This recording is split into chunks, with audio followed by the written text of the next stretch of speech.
വ്യത്യസ്തമായ ശബ്ദത്തിലൂടെ നമ്മുടെ എല്ലാ മനസ്സ് കീഴടക്കിയ നമ്മുടെ സ്വന്തം നിസാർവയൻ. മിഴിയറിയാതെ വന്നു നീ മിഴിയൂഞ്ഞാലിൽ,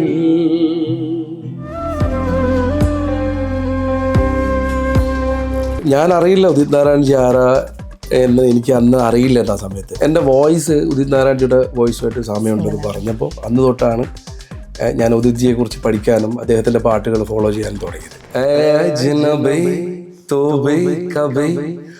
ആവാസ് ദേ കഹീ സേ. എനിക്ക് 18 വർഷത്തോളം ഉദിത് നാരായൺജിനെ കാണാൻ വേണ്ടി ഞാൻ പല വേദികളിലും പോയിട്ടുണ്ട്. ഒരു പ്രോഗ്രാം ഖത്തറിൽ ഷോ വെച്ചിട്ട് നാളെ കയറിക്കുക ഉദിത്ജിയുടെ ഷോ കാണാൻ വരാൻ. അങ്ങനെ എന്നെ തലേദിവസം വെച്ചിട്ട് അവർ വന്നു, പറ്റില്ലടാ,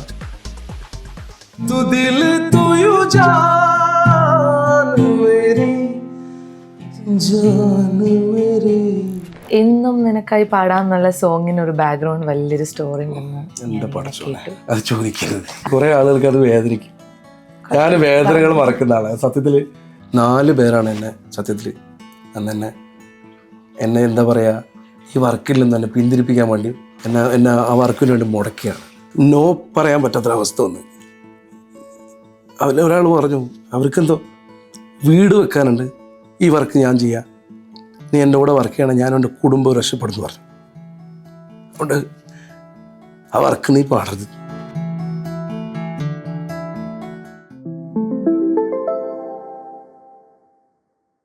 ഹലോ, വെൽക്കം എവരിബഡി. സോ ഇന്ന് ഗാലറി വിഷൻ മീഡിയയിൽ നമ്മുടെ ഗസ്റ്റ് ആയിട്ടുള്ളത്, എനിക്ക് തോന്നുന്നു ഒരുപാട് പേർക്ക് അറിയാം, ഒരുപാട് വേദികളിലൂടെ വ്യത്യസ്തമായ ശബ്ദത്തിലൂടെ നമ്മുടെ എല്ലാ മനസ്സ് കീഴടക്കിയ നമ്മുടെ സ്വന്തം നിസാർവയൻ. നിസാർക്ക, വെൽക്കം ടു ദ ഷോ.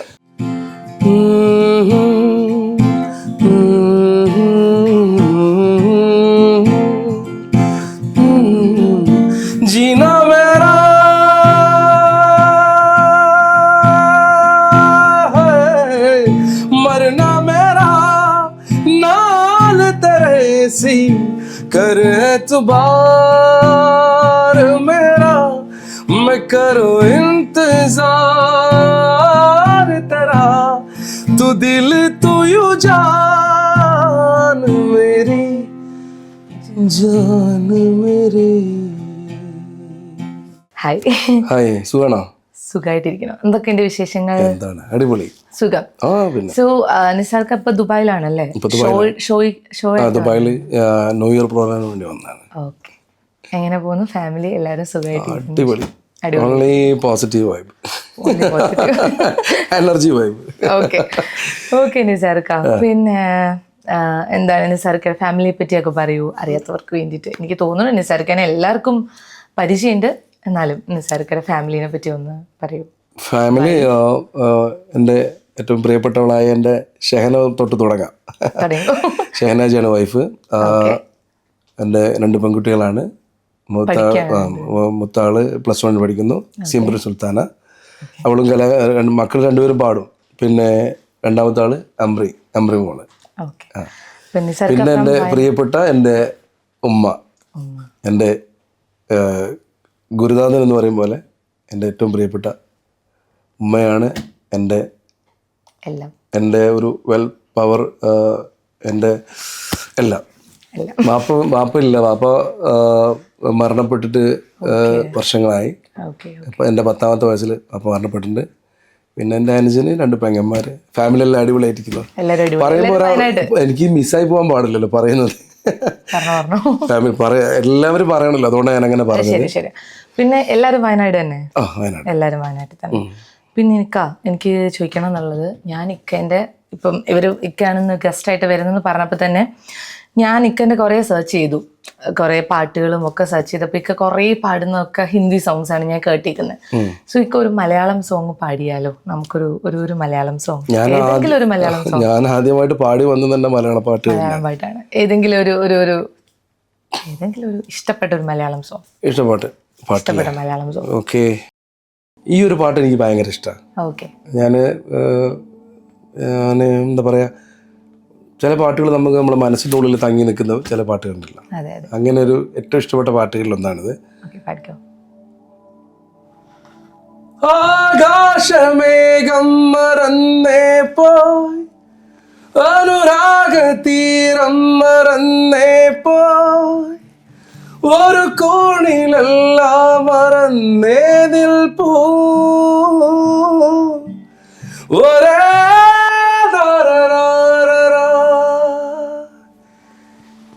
യാത്രയായി സൂര്യാങ്കുലം ഏകയായി നീലാംബരം, ആർദ്രമാം സ്നേഹം തേടി നോവുമായി ആരോ പാടി.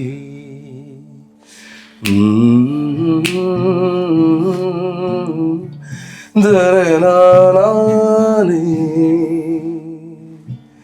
ദരരരനാനേന ദരരരേന, മിഴിയറിയാതെ വന്നു നീ മിഴിയൂഞ്ഞാലിൽ, കനവറിയാതേതോ കിനാവ് പോലെ,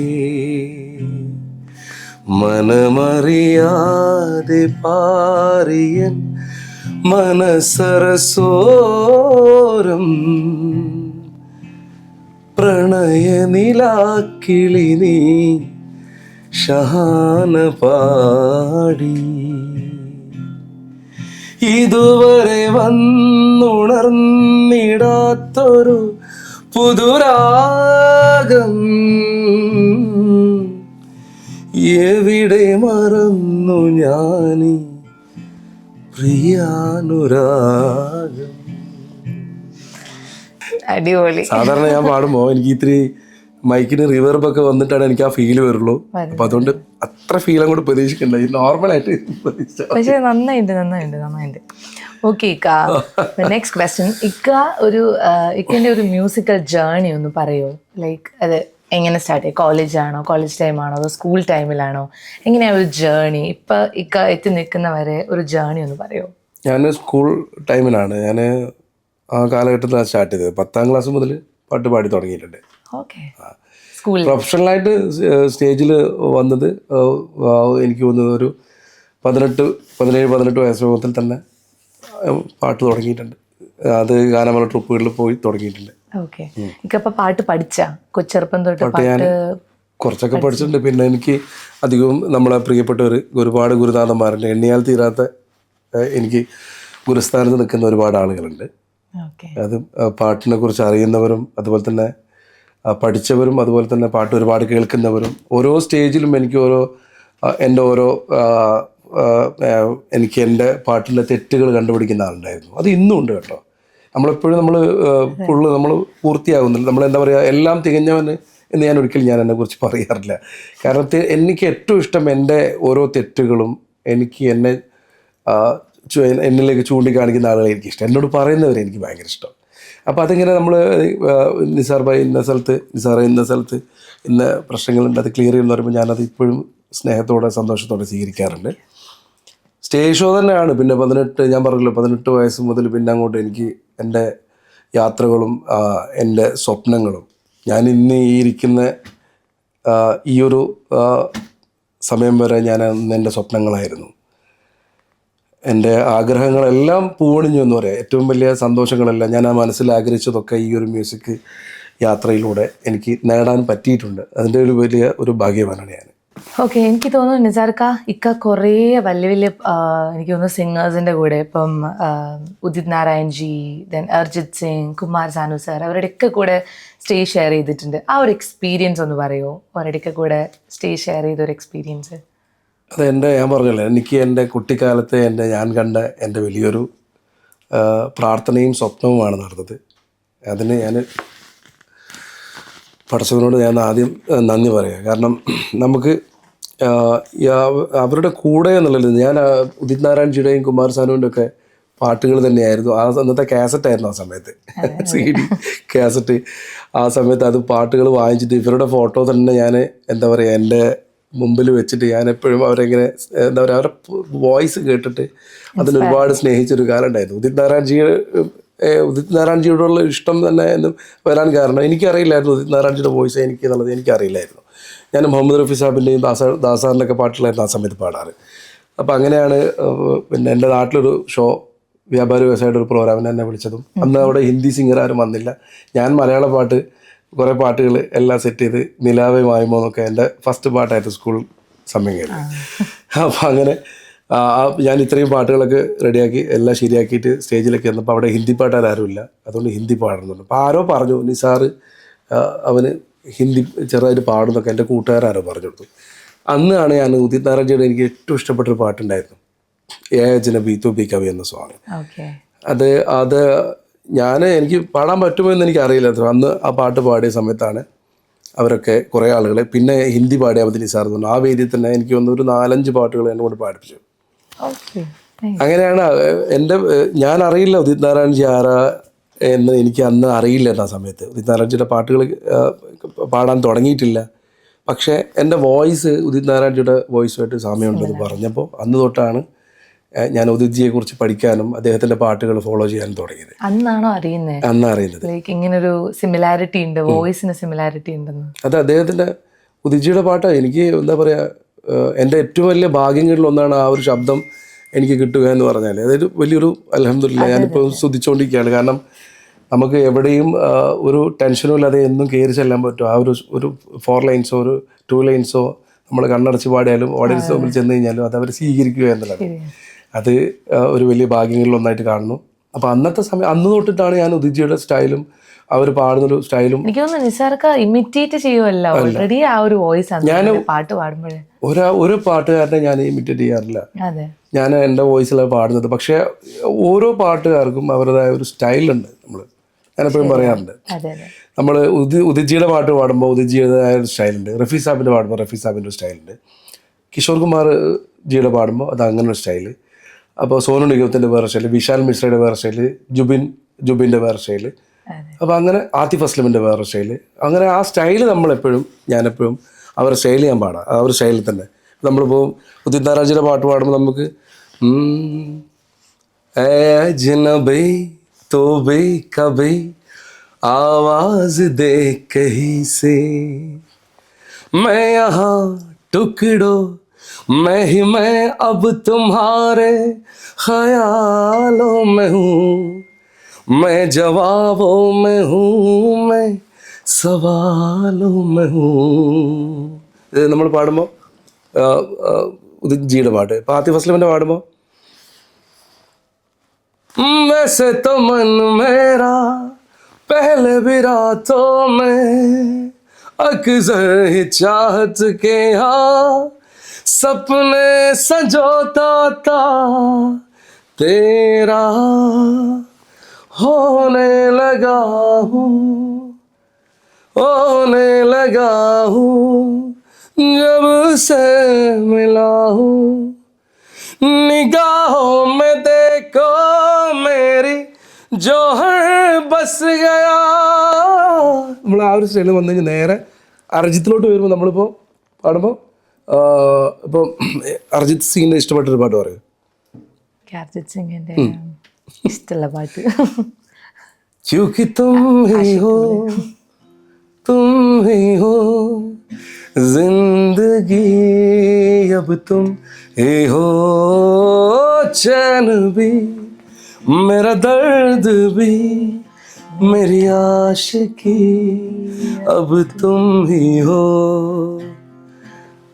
तुम ही हो.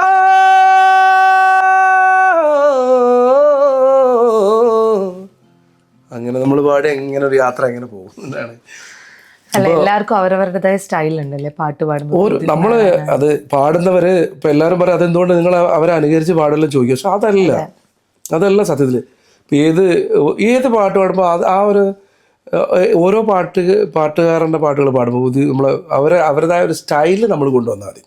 ഇപ്പൊ റഫീ സാഹിബിന്റെ പാടുമ്പോൾ ചാഹൂംഗ മേ തുജേ സാജ് സവേരെ फिर भी कभी अब नाम को तेरे, ഈ സെയിം സ്റ്റൈലിലാണ് സോനു പാടുന്നത്. സോനു നിഗം.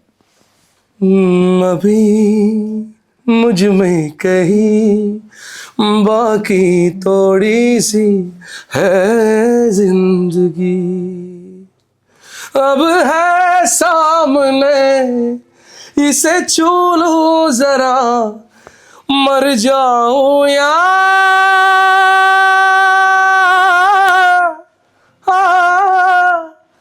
जी लूं जरा. എടുക്കുന്നത് എവിടെയാണോ അവിടത്തെ നമ്മൾ കൊണ്ടുപോകും. അപ്പൊ നമ്മൾ പറഞ്ഞു വന്ന സ്റ്റോറിയിൽ നിന്നൊക്കെ മാറി എന്നോട് ചോദിച്ചത് ഇവരെ കൂടെ ഒക്കെ പാടുന്ന എങ്ങനെയായിരുന്നു ചോദിച്ചത്. എനിക്ക് ഇങ്ങനെയാണ് വിട്ടാല് ആദ്യം വൈഫ് പറഞ്ഞ ഇന്റർവ്യൂവിൽ പോകുമ്പോൾ ശ്രദ്ധിക്കേണ്ട കാര്യം നിച്ചു എന്തൊക്കെയോ പറയും, അങ്ങനെ പറയണ്ട. അപ്പൊ ബാലൻസിങ് ഞാൻ ആ ബ്രേക്കിലേക്ക് തിരിച്ചു വന്നു. പറഞ്ഞു വന്ന കാര്യം എന്താ വെച്ചാൽ നമ്മൾ ഉദിത് നാരായണജിയുടെ കൂടെ കുമാർ കൂടെ പാടുമ്പോൾ ആളൊരു ധൈര്യം എനിക്ക്, ഞാൻ പറഞ്ഞില്ല, എൻ്റെ പ്രിയപ്പെട്ടവർ എനിക്ക് എന്താ ഒരു വലിയ പ്രോത്സാഹനം. പിന്നെ എനിക്ക് എന്നെ വിശ്വാസമാണ്. ഞാൻ എൻ്റെ തന്നെ ഏറ്റവും വലിയൊരു ആരാധകനായിട്ട് ഞാൻ കാണുന്നത്. നമ്മളെ സ്നേഹിച്ചാൽ മതി, വേറെ ആരും സ്നേഹിക്കണ്ട. നീ നിന്നെ കുറിച്ച് അറിയോ, ഇപ്പൊ നീ ആരാന്ന് അറിയുന്ന പറഞ്ഞത്. അപ്പൊ അതന്നെയാണ് ഏറ്റവും വലിയൊരു എന്നിലേക്കുള്ളൊരു ശക്തി എന്ന് പറയുന്നത് തന്നെയാണ് ഗോഡ് അല്ലേ? സത്യമല്ലേ?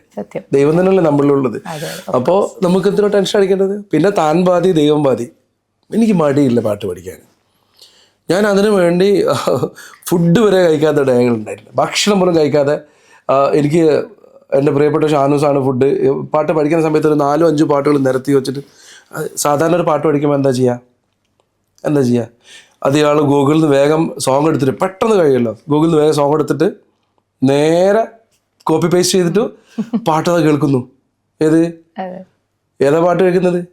क्या तुमसे कहूँ रब के खबर तुम जानत मन की बतिया, दारे फुरकत आए उम्मीद कब का इनर गट्टी है बिरतिया, तुरी प्रीत में सदबुत सब बिसरी कब तक रहेंगी ये बेखबरी, दाह भी दुहत उस्ती दा नसर, दाहे सुन भी तो लोह मेरी बतिया आप के दर से कोई नहा ले गया सिंपल, क्या तुमसे कहो ऐ रब के खबर. ഏതാണത്? ഞാൻ ഇതെന്താ പറയുക? തും ജാനത് മൻ കീ ബതിയ ദാരെ ഫുർഖത്തോ ആയ ഉമ്മീല കബ് കാ ഇനർ ഗട്ടി യെ ബിരതിയ, तुरी प्रीत में सदबुद सब बिसरी कब तक रहेंगी ये बेखबरी, दाह भी दुखद उस्तीदा नजर, दाह सुन भी तो लोह मेरे बतिया आपके इधर से कोई ना लिया. ഇത് പാട്ടായിട്ട് പാടണം. അപ്പോൾ പെട്ടെന്ന് എല്ലാവരും ചെയ്യുന്നത് പെട്ടെന്ന് ഗൂഗിളിൽ പോയിട്ട് കോപ്പി എടുത്ത് ടക്കടിച്ച് ആതിഫസ്ല അവിടെ പാടാം, അയാൾ പാടാം. क्या तुमसे कहूँ रब के खबर तुम जानत मन की बतिया, दारे फुरकत आए उम्मीद कब का इनर गट्टी बिरतिया. താളത്തിന് പോണം. തുരി പ്രീത് മസദ് ബുദ് സബ് ബിസ്രി കബ് തക് രഹേഗി യേ ബേഖബരി, ദഹ ബി ദുഹ ദുസ്തി ദാ Nasar, ദഹ Sun B തുലഹ Mere ബതിയ Aapke there സെ കോയി നഹാ ലി ഗയാ താജ്ദാരെ ഹറം. ഈ പാട്ട് പഠിക്കുമ്പോൾ പെട്ടെന്ന് പഠിക്കാൻ പറ്റുമോ? കേട്ടിട്ട് തോന്നിയോ? എന്നാൽ ഇതിനു വേണ്ടി ഞാൻ എടുത്തത് ആകെ 2 ആഴ്ചത്തോളം സമയം എടുത്തു ഈ പാട്ട് പഠിക്കാൻ. എന്നിട്ട് വേറൊരു പുസ്തകം ഞാൻ തുറക്കുള്ളൂ പഠിക്കാൻ വിചാരിച്ച പാട്ടുകൾ. എഴുതിയിട്ട് ചിലപ്പോൾ എൻ്റെ ടീച്ചർ സ്റ്റാർട്ടിങ്ങിൽ എന്നെ പഠിപ്പിച്ച ടീച്ചേഴ്സ് പറഞ്ഞ പെട്ടെന്ന് തലേ കയറണമെന്നുണ്ടെങ്കിൽ നമുക്ക് ബോധം വരണമെങ്കിൽ എഴുതി പഠിക്കണമെന്ന്. ഞാൻ അതിന് ശേഷം ഒരു പാട്ട് പോലും എനിക്ക് എന്ത് ദൈവാനുഗ്രഹം കൊണ്ടെന്ന് പറയാം. എല്ലാവർക്കും അറിവില്ലാത്ത ആളുകൾ എല്ലാവർക്കും അറിവുള്ളതാണ്. പക്ഷേ എനിക്കൊരു പ്രാന്താണ് പാട്ട് പഠിച്ചെടുക്കുക എന്നുള്ളത്. അത് നമ്മൾ എഴുതിയിട്ട് ചിലപ്പോൾ ഇത് തന്നെ ക്യാത്തുംസൊക്കെ നമ്മൾ ഓൾറെഡി എഴുതി ഒരു 10 പേജെങ്കിലും ഞാൻ എഴുതും. അറിയോ? 10 പേജ് എഴുതും ഈ പാട്ട് തന്നെ. അപ്പോൾ എല്ലാവരും വിചാരിക്കുന്നത് നമ്മൾ കുറുക്ക് വഴിക്ക് ചിന്തിക്കുമ്പോൾ ഒന്ന് എഴുതി ഓക്കെ ഞാൻ രാജാവ് കാൽമുഖാനെ കേട്ടിട്ട് സെറ്റായി, എന്നിട്ട് ആ പാട്ടിനെ ഫോളോ ചെയ്യുന്നു. ഒരിക്കലും എത്താൻ കഴിയില്ല. നമ്മൾ സ്റ്റേജിൽ കാണാതെ പാടണം എന്നാണ് ഞാൻ എൻ്റെ പ്രിയപ്പെട്ടവരോട് പറഞ്ഞത്, എൻ്റെ അനുജന്മാരോട് പറഞ്ഞത്. കാണാതെ ഒരു പാട്ട് പാടിയൊക്കെ ഫീലിൽ നമുക്ക് ഉൾപ്പെടുത്താൻ പറ്റും. അറിയാത്ത പാട്ടുകൾ നമ്മൾ ബൈഹാർട്ട് ചെയ്തിട്ട് നമ്മൾ ഇത്തിരി ഫീലോട് കൂടി പാടുമ്പോഴാണ് സ്റ്റേജിൽ എപ്പോഴും നമ്മൾ നേരെയാകാൻ പറ്റുള്ളൂ. അവൻ്റെ കണ്ടിട്ട് അവൻ അങ്ങനെയായി, എനിക്കങ്ങനെ ആകാൻ പറ്റുന്നില്ല. ഇതിലൊറ്റ പോക്ക് പുറകോട്ട് പോകരുത്. മുന്നോട്ട് വെച്ച കാലം മുൻപോട്ട് തന്നെ വെച്ച് പോകണം. നമുക്ക് ആരൊക്കെയോ നമ്മളെ സഹായിക്കാനും സ്നേഹിക്കാനും നമ്മളെ വിജയിപ്പിക്കാനും ഒരുപാട് ആളുകളോടെ കിടക്കല്ലേ. നമുക്ക് ഏതോ ഒരാൾ നമ്മളെ ചടപ്പിച്ച് ചിന്തിച്ചിട്ട് അവൻ്റെ മനസ്സിൽ നമ്മളിങ്ങനെ വിചാരിച്ച് നമ്മൾ പുറകോട്ട് പോയി. പോകരുത്, മുൻപോട്ട് വെച്ച കാല് അത് പറപ്പിച്ച് പോയിക്കൊള്ളണം. പിന്നെന്തിനാ പാട്ടുകാരൻ? ആ പാട്ടുകാരൻ എന്നുള്ള ഫീൽഡ് അങ്ങ് ഒഴിവാക്കിയിട്ട് വേറെ വഴിക്ക് പോയിക്കൂടെ? ഏതൊരു ഫീൽഡ്, ബിസിനസ്സുകാരനായിക്കോട്ടെ, വേറൊരാളെ കണ്ടിട്ട് അവൻ വലിയ കാർ കൊടുത്ത് പോകുന്നു, അല്ല അവൻ എത്ര വലിയ ലെവലിലേക്ക് എത്തി, അവനെങ്ങനെ ഇങ്ങനെ ആയി എന്നുള്ളത് ആരും ചിന്തിക്കുന്നില്ല. ഈ പുതിയ ബിസിനസ്സുകാരൻ ചിന്തിക്കുന്നില്ല. പാട്ടുകാരന് ഇപ്പം പല ആളുകളും എന്നോട് ചോദിക്കാറുണ്ട്, നിങ്ങൾ ആ പാട്ടുകളൊക്കെ ഇങ്ങനെ പഠിക്കുന്നത്. സത്യം, ഞാൻ എന്നെ തള്ളി പറയില്ല. ഞാൻ എൻ്റെ ഫ്രണ്ട്സുകൾക്കൊക്കെ എല്ലാ ലിസ്റ്റും ഞാൻ കൊടുക്കും. അധികം പാട്ടുകാരും ട്രാക്കുകൾ കൊടുക്കൂല, കൈമാറില്ല പേടിച്ചിട്ട് അവരെ പാട്ടുകൾ. പക്ഷെ ഞാനതല്ല, എൻ്റെ കൂടെ വരുന്നവരെ ഇപ്പം ഞാൻ ചേർത്ത് പിടിക്കാറുണ്ട്. ഞാൻ അങ്ങനെ പഠിച്ച് വളർന്ന ആളാണ്. എൻ്റെ ഫ്രണ്ട്സുകൾക്ക് മുഴുവനായിട്ട് തന്നെ എല്ലാവർക്കും പാട്ട് ഞാൻ ഷെയർ ചെയ്യും. ഞാൻ ആതിഫിൻ്റെ 7 മിനിറ്റിൻ്റെ മിക്സ് ഞാൻ എൻ്റെ പേയ്മെൻറ്റ് കൊടുത്തുണ്ടാക്കിയ ഒരുപാട് സോങ്സ് ട്രാക്കുകളുണ്ട്. നല്ല പൈസ കൊടുത്തിട്ട് ട്രാക്ക് ചെയ്യും ഞാൻ. പക്ഷേ അത് വേറൊരാൾ ചോദിക്കുമ്പോൾ കൊടുക്കണം, അവിടെ പിടിച്ചു വെക്കരുത്. അവന് ജീവിച്ചു പോട്ടെ, എന്തിനു മടി കാണിക്കേണ്ട ആവശ്യം. പറഞ്ഞു വന്നത് ഉദിത് നാരായണൻ്റെ കൂടെയും കുമാർ സാറിൻ്റെ കൂടെയും ഷോ ചെയ്യുമ്പോൾ ആ ഒരു ധൈര്യം അല്ലേ. ഞാൻ പറഞ്ഞല്ലോ, എനിക്ക് കിട്ടിയ ഒരു പ്രാർത്ഥന തന്നെയാണ് ആ ഒരു ലെവലിൽ. പക്ഷേ ഉദിത് നാരായണൻ്റെ കൂടെ ഷോ ചെയ്യുമ്പം അന്ന് എനിക്ക് ഏറ്റവും വലിയ ഒരു സന്തോഷം എന്താ ഉണ്ടായെന്ന് വെച്ചാൽ, ഞാൻ പ്രതീക്ഷിച്ചില്ല. ഞാൻ 20 വർഷം എനിക്ക് 18 വർഷത്തോളം ഉദിത് നാരായണനെ കാണാൻ വേണ്ടി ഞാൻ പല വേദികളിലും പോയിട്ടുണ്ട്. പക്ഷെ എനിക്ക് കാണാൻ പറ്റിയിട്ടില്ല. ഒരു പ്രോഗ്രാം ഖത്തറിൽ ഷോ വെച്ചിട്ട് പിന്നെ എൻ്റെ ഫ്രണ്ട് വെച്ചിട്ട് നാളെ കയറിക്ക് ഉദിജിയുടെ ഷോ കാണാൻ വരാമെന്നാണ്, പാടാനല്ല. അത്രയും വലിയൊരു മൊഹബത്തായിരുന്നു അവരോട്. അങ്ങനെ എന്നെ തലേദിവസം വെച്ചിട്ട് അവർ പറഞ്ഞു, നിനക്ക് വരാൻ പറ്റില്ലടാ, ചെറിയൊരു പ്രശ്നമുണ്ട് എന്ന് പറഞ്ഞ്. അന്ന് ഞാൻ അനുഭവിച്ച ടെൻഷൻ, പക്ഷേ അന്ന് ഞാൻ ഒരുപാട് കരഞ്ഞു. ഞാൻ കാണാൻ വേണ്ടിയിട്ട് പറ്റിയില്ലല്ലോ. പക്ഷെ അപ്പോഴും എനിക്ക് എൻ്റെ മുമ്പിൽ അവരെ വന്ന് പറയാണ്, നാളത്തേക്കൊരു വഴിയില്ലേ, ഇന്ന് തീർന്നോ ദിവസങ്ങളെ. നിസാർ വയനാടിൻ്റെ ദിവസം തീർന്നിട്ടില്ല, വീണ്ടും കാത്തിരുന്നു 5-8 വർഷം. ആ 8 വർഷം കാത്തിരുന്നിട്ട് കിട്ടിയ ഒരു വലിയൊരു സ്വപ്നം തന്നെയായിരുന്നു.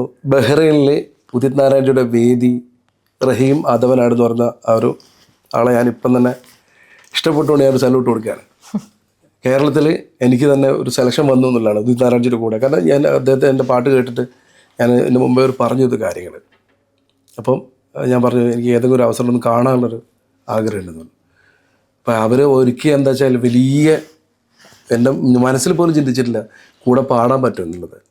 ഞാനും ഇവിടുന്ന് നാട്ടിൽ നിന്ന് കയറി ഉദിജിയെ കാണാൻ വേണ്ടി പോകാമെന്ന് പറഞ്ഞു. പ്രോഗ്രാമിൻ്റെ കാര്യം എനിക്ക് അറിയില്ലെന്ന്. അവിടെ ചെന്നപ്പോൾ ഉദിജിയെ കാണാൻ പറ്റി. ഉദിജിയുടെ കൂടെ 2 ദിവസം അവിടെ ഒരുമിച്ച് നമുക്ക് എന്താ പറയുക, ഒരുപാട് ക്ലാസ്സുകൾ അദ്ദേഹത്തിൻ്റെ ഭാഗത്ത് നിന്ന് എനിക്ക് കിട്ടി.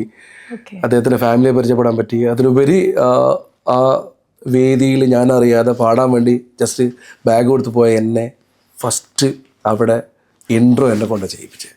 ഉദിജിയുടെ പ്രോഗ്രാം ഓപ്പൺ ചെയ്തത് എന്നെ കൊണ്ട്. അന്ന് പാടി പാപ്പാ കേത്തെ ഹേ പാടാൻ നാം കറിയാം. എവിടെയൊക്കെ വെച്ചിട്ടായിരുന്നു ഷോസ് ഒക്കെ?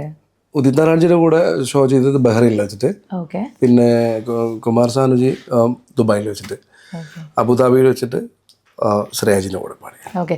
ഇക്കയുടെ ഒരു ഗുരു എന്ന് പറഞ്ഞാൽ ആരായിരിക്കും? സംഗീതത്തിൽ ഒരു ഗുരു എന്ന് പറഞ്ഞു കഴിഞ്ഞാൽ ആരായിരിക്കും പെട്ടെന്ന് പറയാം? എനിക്ക് പറയണേ എൻ്റെ ഗുരുനാഥൻ എന്ന് പറയുന്നത് മുഹമ്മദ് റഫി സാബ്. ഓക്കെ. റഫി സാബിൻ്റെ പാട്ടുകൾ ഇപ്പോൾ ഒരു കലാകാരന് പെട്ടെന്ന് നമുക്ക് പ്രാക്ടീസ് ചെയ്യണമെന്ന് തോന്നുകയാണെങ്കിൽ പഴയ സോങ്സുകൾ പാടിയാൽ തന്നെയാണ് നമുക്ക് എപ്പോഴും എല്ലാ പാട്ടും നമുക്ക് പാടാൻ പറ്റുള്ളൂ. റഫി സാബിൻ്റെ പാട്ടുകളും അതുപോലെ കിഷോർജി, അവരൊക്കെ തന്നെയാണ് ഗുരുനാഥന്മാർ. അവരുടെ പാട്ടുകൾ തന്നെയാണല്ലോ ഞാൻ തുടക്കത്തിൽ തുടങ്ങിയത്. ഭഗവാനൊക്കെ പാടിയിട്ടുണ്ട്. ഭഗവാൻ ഓ ദുനിയാക്കേരൊക്കെ പോലെ എന്ന് പറയുന്ന സോങ്ങൊക്കെ തന്നെയാണ് എൻ്റെ സ്റ്റാർട്ടിങ് സോങ്സ്. അപ്പോൾ അതൊക്കെ എൻ്റെ ഫ്രണ്ട്സുകൾ പറഞ്ഞത് കാര്യമാണ്. അങ്ങനെയുള്ള പാട്ടുകൾ നമ്മൾ പാടുമ്പോഴും ഇത്തിരി ടഫായിട്ടുള്ള സോങ്സുകൾ നമ്മൾ തിരഞ്ഞെടുക്കുമ്പോഴും നമ്മൾ പറയുമ്പോൾ നമ്മളെ ശബ്ദം, നമ്മുടെ പാട്ട് നമ്മളിലൂടെ വരും. അത് പ്രാക്ടീസ് ചെയ്യണം. ഇപ്പം എത്ര വർഷമായി ഇതില് മ്യൂസിക്കൽ ജേർണി സ്റ്റാർട്ടായിട്ട്? എത്ര വർഷമായിട്ടുണ്ടാവും പറയാം? അതെ, അങ്ങനെ പറ, എത്ര വർഷമായിട്ടത് പറ. ഇപ്പൊ നിനക്കിങ്ങനെ എത്ര വർഷമായിട്ടോ? ഞാൻ പറയും, ഉള്ളതുപോലെ പറയണില്ലേ, ഞാനെന്തും പറയും. ഒരു 20 years. 20 years. 23 years. 23 years. വാവ്. ഓക്കെ. എനിക്ക് തോന്നുന്നു ഇപ്പോഴത്തെ പുതിയ കുറേ സിംഗേഴ്സിനെ കഴിഞ്ഞും എക്സ്പീരിയൻസും അല്ലേ ഈ ഒരു ഫീൽഡിൽ? കുറേ എക്സ്പീരിയൻസ് ഉള്ള ആളാണ് അല്ലേ? ഞാനൊരു അഭിപ്രായം പറയാം. ഇത് എക്സ്പീരിയൻസിൻ്റെ ഇത്രയും സിംഗേഴ്സിൻ്റെ കൂടെ ഒക്കെ നമ്മൾ പെർഫോം ചെയ്തിട്ടുണ്ടെങ്കിലും കൂടി എൻ്റെ കൂടെ ഇന്നിപ്പോൾ ഗിറ്റാർ വായിക്കാൻ വന്ന അവൻ പോലും എന്നോട് ചോദിക്കുക, നിങ്ങൾ പാടിയതാണോ? അവനെൻ്റെ കൂടെ കുറച്ച് ദിവസങ്ങളായി. നിങ്ങൾ അവരുടെ കൂടെ ഒക്കെ ചെയ്യുന്നുണ്ടോ? അവർ ചിലപ്പോൾ ഇതൊന്നും കേട്ടിട്ടുണ്ടാവില്ല. അപ്പം നമ്മളെ ഉള്ളിലുള്ള ഓരോ ദിവസങ്ങളും നമ്മളിൽ വരുന്ന ഒരു വലിയ സന്തോഷങ്ങൾ നമ്മളത് സ്റ്റോക്ക് ചെയ്യേണ്ട സംഭവങ്ങളാണ്. അത് പ്രകടമാക്കാനുള്ളതല്ല. ഈ പ്രകടമാക്കൽ എന്താ പറയുക, ഞാൻ ഇതുവരെ സത്യത്തിലൊരു മാർക്കറ്റിംഗ് കമ്പനിക്ക് വരെ എനിക്ക് മുമ്പിൽ പോകാൻ പറ്റിയിട്ടില്ല. കാരണം ഞാൻ ഇപ്പോൾ ഷർഫ് ഭായി പറഞ്ഞില്ല നേരത്തെ, എനിക്ക് എന്തുകൊണ്ട് ആ സമയം അങ്ങനെയായിരുന്നു. എനിക്ക് എവിടെയാണോ പെട്ടെന്ന് ഷോർട്ട് ഏറ്റവും കൂടുതൽ സ്റ്റേജ് ഷോനെ സ്നേഹിക്കുന്ന ആളെ ഞാൻ. ലൈവ് ഷോ ആണ് എൻ്റെ ഏറ്റവും വലിയൊരു എൻ്റെ ഒരു പാഷൻ എന്ന് പറയുന്നത്. ഇഷ്ടം സീരിയസ് ആയിട്ട്. സ്റ്റുഡിയോ റെക്കോർഡിങ്സ് സ്റ്റേജ് ഷോസ് ആണ് എനിക്കതാ ഇഷ്ടം. പക്ഷെ നമുക്ക് നമ്മളെ കാത്തിരിക്കുന്നതും നമ്മൾ എന്താ പറയുക, നമ്മളിൽ നമ്മളതായ ഒരു ഐഡൻറ്റിറ്റി എന്ന് പറയുന്നതും നമ്മൾ ഉണ്ടാക്കിയെടുത്ത റെക്കോർഡിങ് സോങ്സുകൾ തന്നെയാണ്. ഇപ്പോൾ നിസാർ വയനാട് എന്ന് പറയുന്ന ഒരാൾ, ഞാൻ പാടിയ കുറച്ച് പാട്ടുകളുണ്ട് ഫിലിം സോങ് ആയിട്ടും അതുപോലെ ആൽബം സോങ്സ് ആയിട്ടൊക്കെ ഉണ്ട്. പക്ഷെ അതൊക്കെ എപ്പോഴും യൂട്യൂബിലും എല്ലാം നിൽക്കും അല്ലേ, എന്നും ഉണ്ടാവും. പക്ഷെ സ്റ്റേജ് ഷോ ഒരു കാലം കഴിയുമ്പോൾ എൻ്റെ ഒരു സമയം ഓൾറെഡി എപ്പോഴാണ് മ്യൂസിക് കഴിയുന്ന സമയത്ത് അത് തീരുമല്ലോ. പക്ഷെ സ്റ്റേജ് ഷോൻ്റെ വീഡിയോസും കാര്യങ്ങളൊക്കെ ഉണ്ടാവും. പക്ഷെ നമ്മളതായ ഒരു മാർക്ക് ആണ്. പക്ഷെ അതിന് ഞാൻ എൻ്റെ ലൈഫിൽ ഞാൻ ആഗ്രഹിച്ച സ്ഥലങ്ങളിലേക്ക് ഇനിയിപ്പം ഫിലിം സോങ്സുകൾ പാടണം, നല്ല പാട്ടുകൾ പാടണം, ഒരുപാട് ഹിറ്റ് സോങ്സ് വേണം. ഞാൻ ആഗ്രഹിക്കുന്നുണ്ട്, ഞാൻ അതിലേക്ക് വരാം. ആഗ്രഹിക്കുന്നുണ്ട് പുതിയ പുതിയ സിനിമ പാട്ടുകളിൽ നിസാർ വയനാടിൻ്റെ പേരിൽ പാട്ടുകൾ വരണം എന്ന് ആഗ്രഹിക്കുന്നുണ്ട്. പക്ഷെ നടക്കും, അതില്ലെന്ന് ഞാൻ ഇപ്പോഴും വിശ്വസിക്കുന്നുണ്ട് അത്. പക്ഷെ ഞാൻ പോയിട്ട് എവിടെയും പോയിട്ട് സത്യത്തിൽ ശ്രമിക്കാത്തതുകൊണ്ടല്ല, ഞാൻ എന്താ പറയുക, ചാൻസ് ചോദിക്കാറില്ല. കാരണം ഞാൻ വിശ്വസിക്കുന്ന എൻ്റെ തമ്പുരാനോട് ഞാനെപ്പോഴും പറഞ്ഞൊരു കാര്യം, എനിക്ക് ആഗ്രഹിച്ചതെല്ലാം ലൈഫിൽ കിട്ടിയിട്ടുണ്ട്. എന്താ കിട്ടാത്തത്? എന്നെ പോലത്തെ ഒരാൾ, കാരണം ഞാൻ വളർന്നു വന്ന അന്നത്തെ ആ ഒരു സാഹചര്യം മനസ്സിലാക്കിയിടത്തോളം ഇന്ന് ഞാൻ രാജാവാണെന്ന്. ഞാനൊരിക്കലും ഒരു അടിയനായിട്ട് നിൽക്കുന്ന ഒരാളല്ല, എവിടെ നിന്നിട്ടുമില്ല ഇന്നേ വരെ. നമ്മളിലുള്ള പ്രൊഡക്റ്റിനെ നമുക്ക് ബ്രൈറ്റ് ആയിക്കൂടാ? എൻ്റെ ചോദ്യം അതാണ്. ചാൻസ് ചോദിച്ചു പോയിട്ടൊന്നുമില്ല. കാരണം ചാൻസ് എന്നെ ഇഷ്ടപ്പെട്ടാൽ വിളിക്കട്ടെ, എന്നെ ഇഷ്ടപ്പെട്ടാൽ അവർ വിളിക്കട്ടെ വോക്കൽ തിരഞ്ഞെടുത്തിട്ട്. മറ്റേത് നമ്മളൊരു പ്രോഗ്രാമിന് പോകുമ്പോൾ, ഇപ്പോഴും ഞാൻ ഷോന് പോകുന്ന സമയത്ത് ഞാനൊരു ക്യാമറമാനെ വെക്കാറില്ല. അത് എന്നെ അറിയുന്നവർക്കൊക്കെ എന്നോട് പറയാം, എന്തുകൊണ്ട് നിസാർ ഭായി നിങ്ങൾ അന്നത്തെ കാലത്ത് തൊട്ട് ബൂസ്റ്റ് ചെയ്യണമെങ്കിൽ നിങ്ങളിന്ന് എവിടെ എത്തുന്നു. പക്ഷേ എനിക്ക് ഇത്രേ വിധിച്ചിട്ടുള്ളൂ. ഇപ്പം ഞാൻ പുറകോട്ട് നോക്കുമ്പോൾ ഞാനിന്ന് രാജാവാണ്. എനിക്ക് എൻ്റെ ടൈം ഓൾറെഡി, എനിക്കും നിനക്കും നമുക്കൊക്കെ ടൈം ഓൾറെഡി എഴുതി വെച്ചിട്ടുണ്ട്. വർക്കൗട്ട് ചെയ്യാൻ പറഞ്ഞിട്ടുണ്ട്. താൻ പാതി ദൈവം പാതി, അത് തന്നെയാണ്. അപ്പം ഇന്നും ഞാനിപ്പോൾ കഴിഞ്ഞ ഷോന് ഇവിടെ ദുബായിൽ വെച്ച് നടന്ന ഷോന് അവൻ്റെ കൂടെ ഇന്നൊരു പുതിയൊരു പാട്ടുകാരനാണ്. അവൻ്റെ കൂടെ 4 ക്യാമറമാന്മാർ. ആദ്യം അവർ കയറി വെച്ചിട്ട് അവൻ കയറുന്നത് ആദ്യം. എന്നിട്ട് സ്റ്റേജിൻ്റെ മുമ്പിലുള്ള വീഡിയോസ്, ഓഡിയൻസിൻ്റെ ഫോട്ടോസും വീഡിയോസൊക്കെ എടുത്തിട്ട് ഇയാൾ വന്ന് കയറുന്നു. ഇയാളെ എല്ലാ തരത്തിലും വീഡിയോസ് പോസ്റ്റ് ചെയ്യാനായിട്ട് ആളുകൾ. എനിക്ക് തോന്നുന്നു സോഷ്യൽ മീഡിയക്ക് വലിയൊരു പങ്കുണ്ടെന്ന്. സോഷ്യൽ മീഡിയ തീർച്ചയായിട്ടും അത് തന്നെയാണ്. ഇപ്പം ഇന്ന് വേണം ഒരു കലാകാരനെ ഉയർത്തിയെടുക്കാൻ പറ്റും. പക്ഷെ നമ്മളൊക്കെ കഷ്ടപ്പെട്ടിട്ട് തന്നെയാണ് വന്നത്, അധ്വാനിച്ചിട്ട് തന്നെയാണ് ഇന്നും ഇവിടെ ഞാനൊക്കെ പിടിച്ചിരിക്കുന്നത്. സത്യം പറയാം, ഇന്നിറങ്ങിയ പാട്ട് പഠിച്ച് പാടാൻ സ്റ്റേജിൽ പെട്ടെന്ന് പറയാം, 1 മണിക്കൂർ കൊണ്ട് ഒരു പാട്ട് പാടാന്ന് പറയാൻ ഞാൻ പാടാൻ തയ്യാറാണ്. ആ ഒരു ധൈര്യം ഒരു പക്ഷേ എല്ലാവർക്കും ഉണ്ടായിക്കൊള്ളുന്നില്ല. പക്ഷേ ഞാൻ വിശ്വസിക്കുന്നത് എൻ്റെ ഒരു ടൈം ഇനിയും വന്നിട്ടുണ്ട്. ഇപ്പം ഞാൻ ഭാഗ്യവാനാണ്. ഇനിയും എന്തൊക്കെയോ എന്നിൽ വരാനുണ്ട്. വരുന്നതിനെ ഞാൻ സന്തോഷത്തോടെ സ്വീകരിക്കും. പക്ഷെ ആരും ഉപദ്രവിക്കാൻ ഞാൻ പോകില്ല.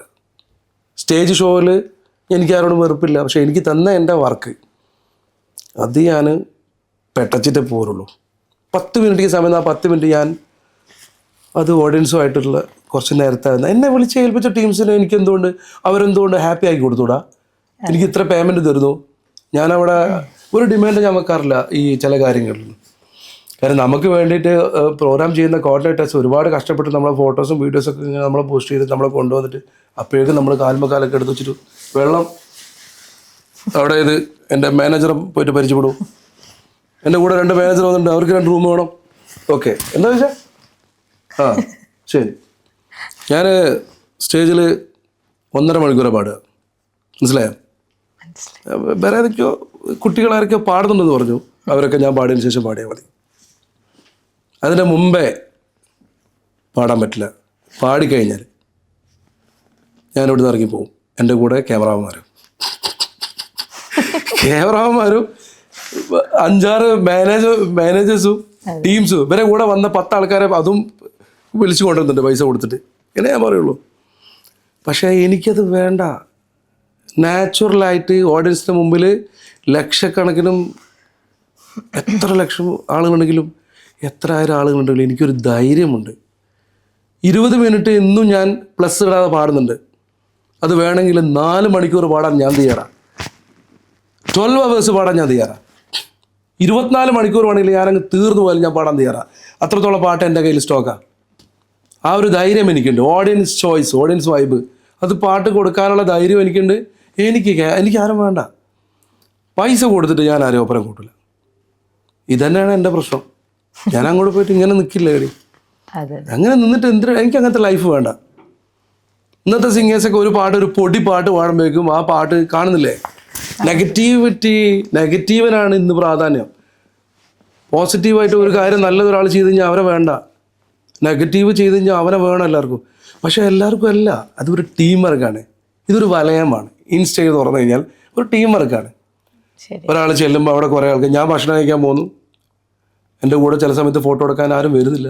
പക്ഷേ ഇന്നലെ വന്ന പാട്ടുകാരൻ പെട്ടെന്ന് തന്നെ വന്നിട്ട് അവൻ്റെ കൂടെ അവനിറങ്ങുന്നു, അവൻ്റെ കൂടെ 2 ഇന്നോവ വരുന്നു, ആരാധകരായിട്ട് അവരിറങ്ങുന്നു, വീഡിയോസ് എടുക്കുന്നു, പുറത്ത് കാട്ടിക്കൂട്ടലാണ്. ഈ കാട്ടിക്കൂട്ടൽ എനിക്ക് വേണ്ട. എനിക്ക് അങ്ങനത്തെ ലൈഫ് വേണ്ട. അസലായിട്ടുള്ള ലൈഫ് മതി. അത് ധാരാളം. അതിനൊരു സുഖമുണ്ട്. ഞാൻ പറഞ്ഞില്ലേ, കഴിഞ്ഞ വേദിയിൽ നടന്ന കാര്യം എനിക്ക് ഭയങ്കരമായിട്ട് വേദനിപ്പിച്ചു. എനിക്ക് വേദന ഉണ്ടായിട്ടില്ല. കൂടെ ഒരുപാട് സിംഗേഴ്സ് ഉണ്ട് പാടുന്നത്, എൻ്റെ കൂടെ പാടുന്നവരാ. അപ്പോൾ ഇയാളിങ്ങ് വന്ന് അയാൾ നയിക്കുന്ന ഗാനമാണെന്നൊന്നും ഞാനറിയില്ല. ഞാനവിടെ ചെന്ന് എൻ്റെ പെർഫോമൻസൊക്കെ ഞാൻ ചെയ്തു. പക്ഷെ അവർ വന്ന് 1.5 മണിക്കൂർ സ്റ്റേജിൽ നിപ്പിൽ പാടുകയാണ്. ഈ വന്നിരിക്കുന്ന സിംഗേഴ്സ് മുഴുവൻ ഇങ്ങനെ നോക്കിക്കുക. എനിക്ക് ഭയങ്കര സങ്കടമായി. അത് കഴിഞ്ഞ പാടന്നെ അവരെല്ലാം ഇവർ ബന്ധപ്പെട്ട് കമ്മിറ്റിക്കാർ വന്നു, അടുത്ത നിസാർ ഭായിനെ കയറ്റണം. ഞാൻ കയറിയ പാട് ഞാൻ പറഞ്ഞൊരു കാര്യമാണ്, ഒരിക്കലും ഒരു കലാകാരൻ ചെയ്യാൻ പാടില്ല. ഞാൻ ആദ്യം സ്റ്റേജിലേക്ക് കയറി ചെല്ലുമ്പോൾ ആദ്യം എല്ലാവരും ഒന്ന് വണങ്ങും. ഓഡിയൻസിന് 5 പീസ് ഓർക്കസ്ട്രക്കാരുണ്ടാവും, ഇല്ല 10 പീസ് ഉണ്ടാവും. നമ്മൾ അവർക്ക് എന്തുകൊണ്ട് കൈ കൊടുത്തൂടാ? ഇവർ നമുക്ക് ശ്രുതിയിട്ട് നമ്മൾ വായിച്ച് കഴിഞ്ഞിട്ട് ഇവരെ ഹാപ്പിയാക്കി തന്നിട്ടല്ലേ നമ്മളാവുന്നുള്ളൂ. പിന്നെ എങ്ങനെ ഞാനാവുക? നേരെ മുമ്പിൽ സൗണ്ട് എഞ്ചിനീയർ, ഒരുപാട് സൗണ്ട് സിസ്റ്റം, ഇവിടെ 2 ഭാഗത്ത് സൗണ്ട് സിസ്റ്റം, എത്ര ആളുകൾ ഇവരെ കൂടെ വർക്ക് ചെയ്യുന്നുണ്ട് അറിയാം. നമ്മൾ കലാകാരന്മാർ പോകുന്നത് 10 മണിക്കാണ്. ഇവർ വൈകിട്ട് 4 മണി 3:30 മുതൽ ഇവർ ഭക്ഷണം പോലും കഴിക്കാതെ സൗണ്ട് പോയി സെറ്റ് ചെയ്ത് 25,000 വാട്ട്സ്, ഇവർ കൊടുക്കുന്ന 30,000 വാട്ട്സ്, ഈ വാട്ട്സൊക്കെ സെറ്റ് ചെയ്ത് അവർ തുള്ളി വെള്ളം പോലും കുടിക്കാതെ ഇങ്ങനെ നിൽക്കുക. ഓർക്കസ്ട്രക്കാർ വന്നിട്ട് 7 മണി മുതൽ വന്നിങ്ങനെ നിൽക്കുക. അവർ നമ്മളെ പോലത്തെ ഒരാളല്ല അവരും. എന്തുകൊണ്ട് അവരെ ബഹുമാനിച്ചൂടാ? അവരെ ബഹുമാനിക്കണം. ഓർക്കസ്ട്രക്കാരെ ബഹുമാനിക്കണം, പ്രോഗ്രാമിൻ്റെ സൗണ്ട് സിസ്റ്റത്തിൻ്റെ ടീംസിനെ ബഹുമാനിക്കണം. ആരൊക്കെ ഉണ്ടോ അവരൊക്കെ ബഹുമാനിക്കണം. അവരുണ്ടായിട്ടേ നമ്മളുണ്ടായിട്ടുള്ളൂ. അതെന്തുകൊണ്ട് ഇവർക്ക് ചെയ്തുകൂടെ? ഇവർ വന്ന് ഒരു ഓളുണ്ടാക്കിയിട്ട് ടക്ക് പോന്ന് കഴിഞ്ഞതുമില്ല, ഒന്നും ഓർമ്മയില്ല. ഈ വന്ന സിംഗേഴ്സ് ആ പ്രോഗ്രാം നടക്കുമ്പോൾ ഇവർ പുറകിൽ നിന്നിട്ട് 1-2 ആൾക്കാർ എൻ്റെ മുഖത്തേക്ക് കരയാ, അവർക്ക് പാടാൻ അവസരം കിട്ടിയിട്ടില്ല. അത് ഞാൻ എന്ത് ചെയ്തു? അവനങ്ങ് പോയപ്പോൾ ഞാൻ കയറി പറഞ്ഞു. അപ്പോൾ കുറേ ടീംസ് വന്നിട്ട് നിങ്ങളത് പറയാൻ പാടില്ല. ഞാൻ പറഞ്ഞു, ഞാൻ ആരെയും പേടിക്കുന്നില്ല. ഇന്ന് എനിക്ക് പാട്ട് എൻ്റെ നിർത്തണം എന്ന് പറഞ്ഞാൽ ഞാൻ നിർത്തും. വേറെ പല തൊഴിലും എനിക്കറിയാം. ഞാനിങ്ങനെ ആയതും എൻ്റെ യാത്രകളും എന്നെ പടച്ചവനായിട്ടാക്കിയതാണ്. പടച്ചവനായിട്ട് നിർത്തണമെന്ന് തോന്നുന്നുണ്ട്. അന്ന് വേറെ പല പണിയും നോക്കൂ. പക്ഷേ ഞാനൊരാളെയും മറക്കാറില്ല. വന്ന വഴി മറന്നിട്ടുണ്ട് എന്നുള്ള എനിക്ക് തോന്നുന്നില്ല. കൂടെ ചേർത്ത് വെച്ച ഇതൊക്കെ കുഴപ്പമോ? പുതിയ കലാകാരന്മാരോടാണ് എനിക്ക് പറയുന്നത്, നിങ്ങൾ ഇന്ന് വരും, അത് നിങ്ങൾ എപ്പോഴും ഒരുപാട് കൊല്ലം തപസ് ചെയ്തിട്ട് നമ്മളെപ്പോലത്തെ ഒരുപാട് കലാകാരന്മാരോട് ഉണ്ട്. എന്നെക്കാളും സീനിയർ ആയിട്ടുള്ള ആർട്ടിസ്റ്റുണ്ട് ഇവിടെ. അവരൊക്കെ ഒന്ന് മൈൻഡ് ചെയ്യുക. നിങ്ങളുടെ നാട്ടിലുള്ള പാട്ടുകാരെ അവരൊക്കെ ഒന്ന് ബഹുമാനിക്കുക, അവരൊക്കെ ഒരു സ്റ്റേജ് കൊടുക്കുക, അവർക്കൊരു സന്തോഷം എന്തെങ്കിലും ഒരു പേയ്മെൻറ്റ് കൊടുക്കുക, അവരൊക്കെ സപ്പോർട്ട് ചെയ്യുക. എല്ലാവരും കലാകാരന്മാരല്ലേ, എല്ലാവരും സപ്പോർട്ട് ചെയ്യുക.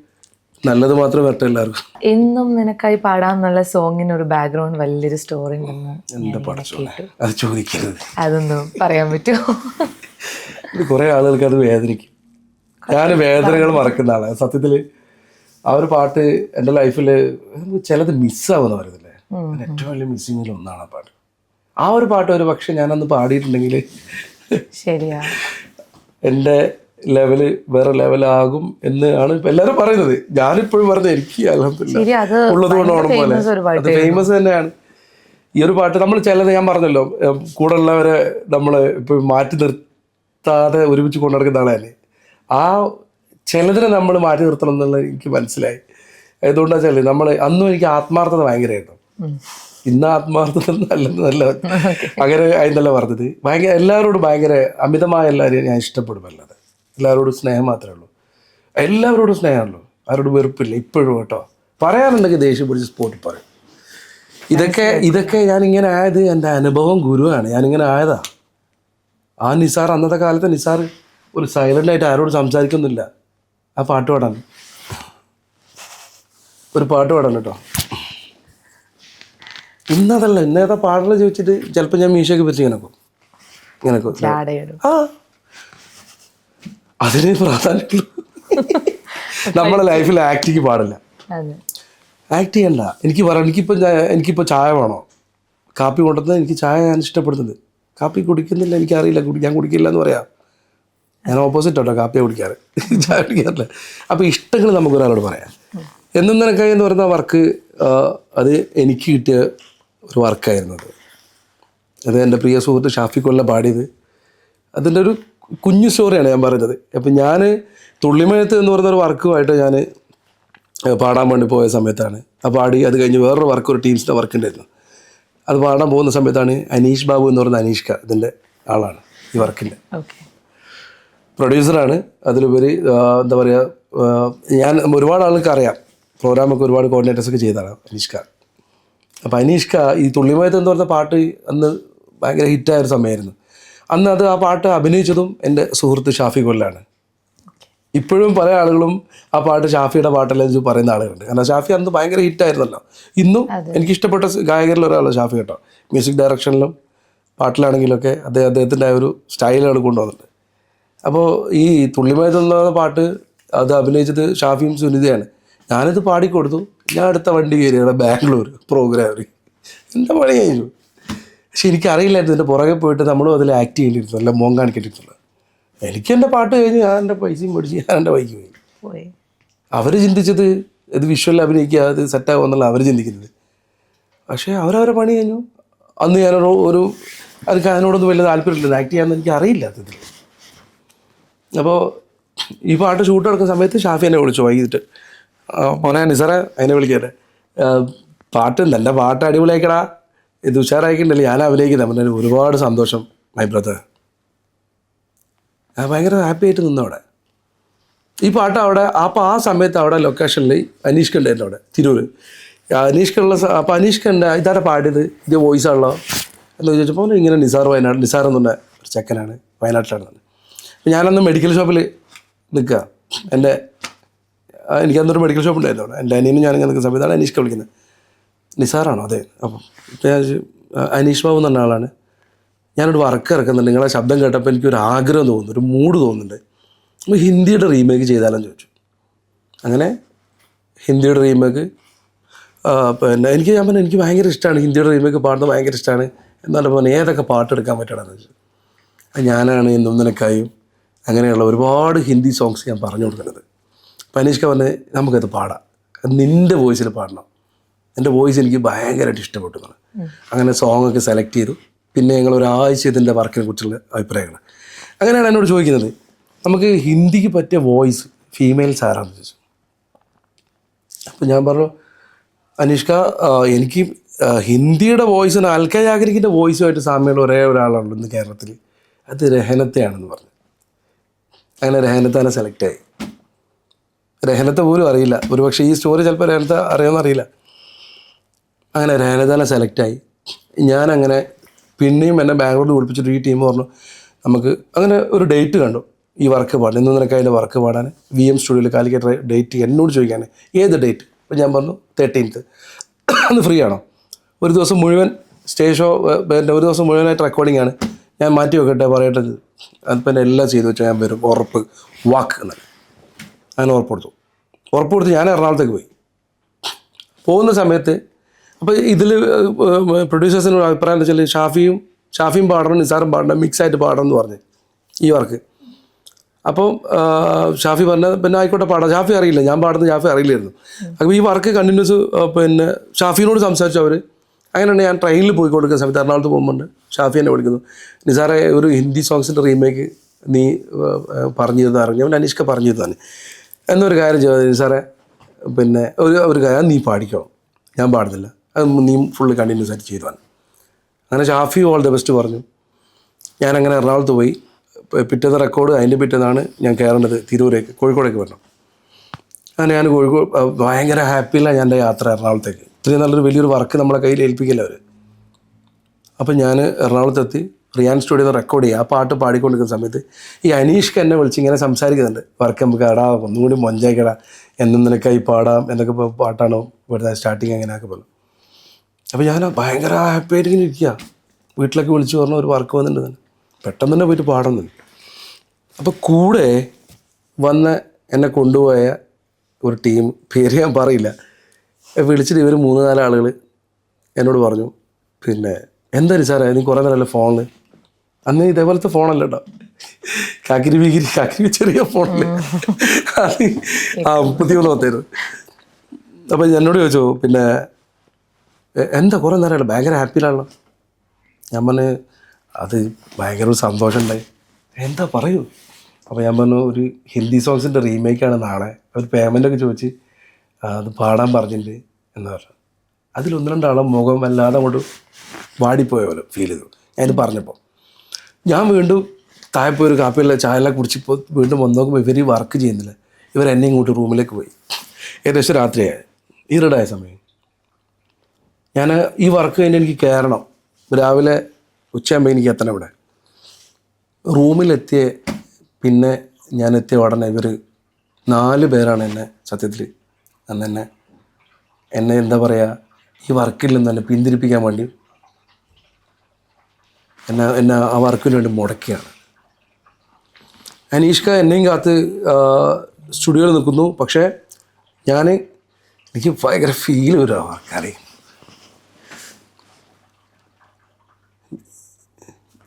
എനിക്കില്ലേ നോ പറയാൻ പറ്റാത്തൊരവസ്ഥ വന്നു.